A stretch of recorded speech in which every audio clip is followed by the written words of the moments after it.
ശ്രീകൃഷ്ണപുരത്ത് നിയന്ത്രണം വിട്ട കാർ കടയിലേക്ക് ഇടിച്ചു കയറി. കരിമ്പുഴ ഭാഗത്തേക്ക് പോകുകയായിരുന്ന കാർ നിയന്ത്രണം വിട്ട് നിർത്തിയിട്ട കാറിൽ ഇടിക്കുകയായിരുന്നു.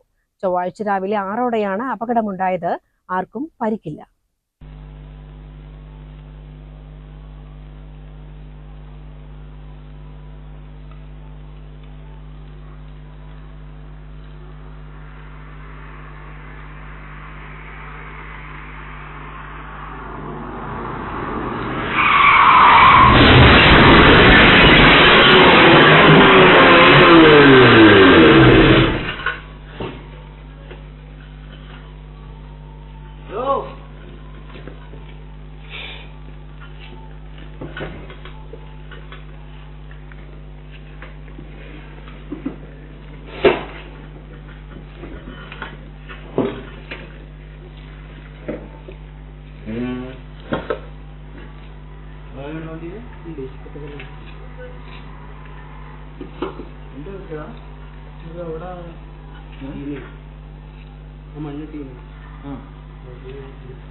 ശ്രീകൃഷ്ണപുരം ഫെഡറൽ ബാങ്കിന് മുന്നിലാണ് സംഭവം. മേലേത്തിൽ കോംപ്ലക്സിലുള്ള MS silver and gold covering എന്ന സ്ഥാപനത്തിലേക്കാണ് കാർ ഇടിച്ചു കയറിയത്.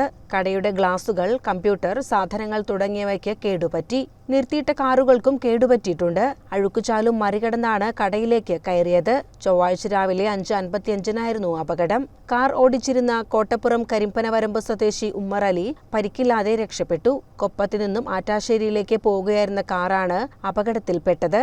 CCN കടമ്പഴിപ്പുറം.